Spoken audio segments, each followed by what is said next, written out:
Ayan, ito na, Ervin Banaag.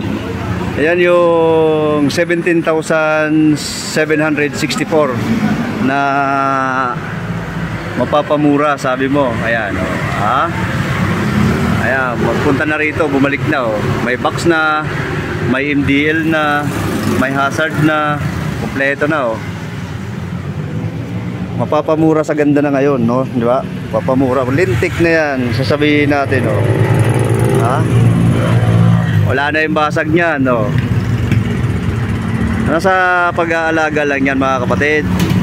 Ervin Banaag, yan. Ano masasabi mo ngayon doon sa motor na to? Yan, comment ka na dyan, sabi ko sa'yo, gagawan ko ng content, di ba? So ayan na siya ngayon. Tignan natin sa kabila para makita natin ang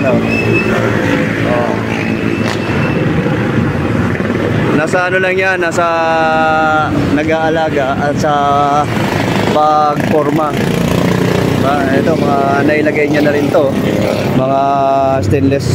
So bago na, bagong lagay lang, hindi naman brand new, pero nagbukang maganda rin naman, di ba? Ano, cute ba? Yan, sabi ko sa'yo, kapatid Ervin Banaag, yan na, goods na, goods na, goods na, you know.